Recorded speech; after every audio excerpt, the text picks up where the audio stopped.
Hotman Paris, kepala cabang Maybank, pakai uang Winda buat main forex.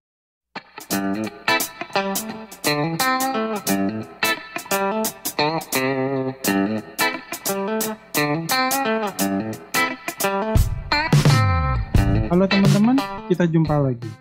Ada kabar menarik dari kasus hilangnya uang atlet e-sport Winda Lunardi dan ibunya. Seperti kita ketahui, Winda Lunardi kehilangan uang sekitar 22 miliar. Nah, menariknya, ada kabar dari pengacara kondang Hotman Paris. Oke, kita baca saja artikelnya. Ini dari CNBC Indonesia.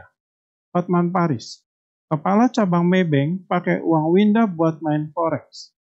Market, Syahrizal Siddiq, CNBC Indonesia 11 November 2020. Ini baru ya. Nah, kuasa hukum PT Bank Maybank Indonesia, Hotman Paris Hutapea membeberkan adanya transaksi yang digunakan tersangka A, kepala cabang Maybank Cipulir, untuk investasi di instrumen valuta asing alias forex, foreign exchange. Hal ini disampaikan Hotman dalam sebuah forum diskusi yang ditayangkan di salah satu TV swasta, Selasa malam 10 November 2020.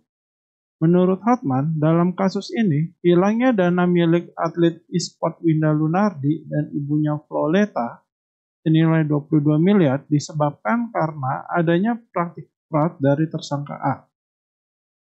Diakui bahwa ada pimpinan cabang yang melakukan transaksi perbankan dalam perbankan, yaitu memakai uang nasabah untuk berbisnis dan dia tidak kabur.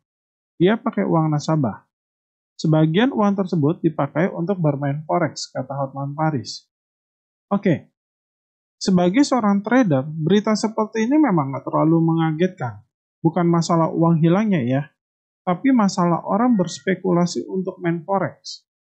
Begini, dengan asumsi apa yang dikatakan Bang Hotman ini benar, maka bisa dikatakan bahwa kepala cabang tersebut memutarkan uang nasabah.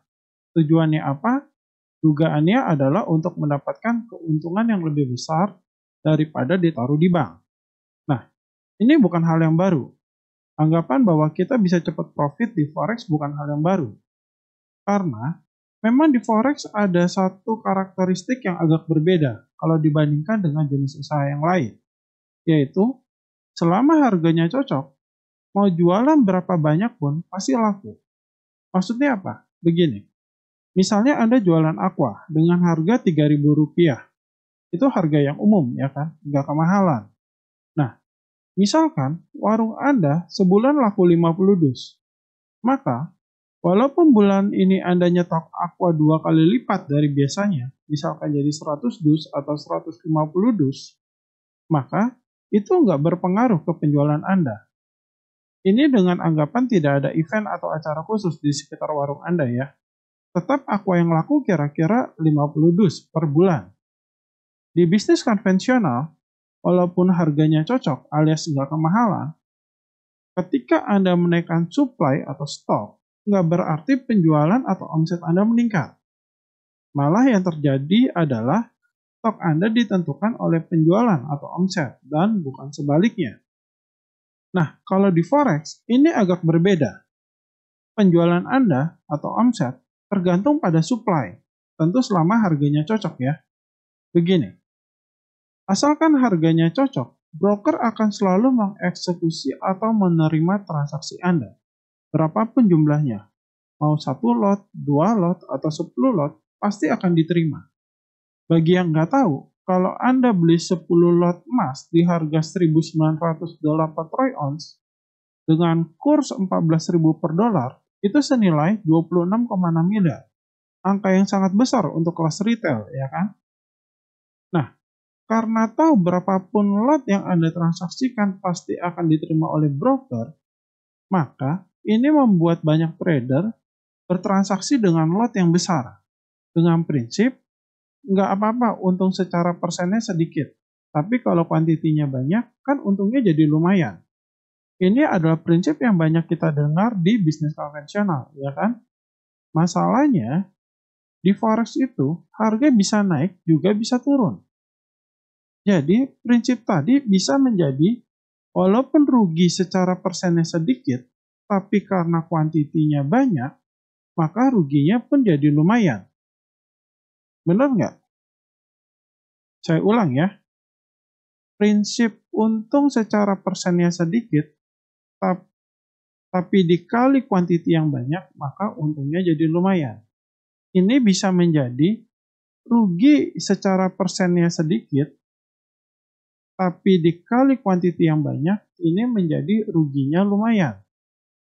Oke? Jadi para trader yang masuk ke forex dengan anggapan bisa untung besar di bisnis ini, malah akan rugi besar karena mereka bertransaksi dengan jumlah lot yang terlalu besar. Nah, inilah yang tidak disadari oleh banyak orang yang terjun ke trading forex. Dan sepertinya inilah yang terjadi pada kepala cabang Maybank. Sekali lagi, ini baru dugaan ya. Tapi kabar bahwa kebanyakan orang yang ingin cepat kaya di forex malah jadi bangkrut, itu adalah kenyataan. Oke, sebelum saya tutup video ini, silakan di like, subscribe, dan aktifkan lonceng notifikasinya.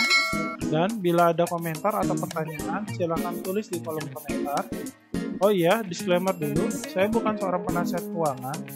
Apa yang saya sampaikan di sini adalah pendapat saya pribadi dengan tujuan edukasi, dan bukan merupakan saran investasi, not a financial advice.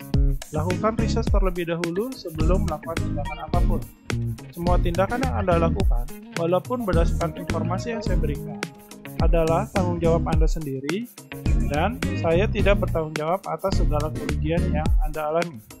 Oke, saya rasa cukup sampai di sini dulu. Sampai jumpa lagi di video-video selanjutnya.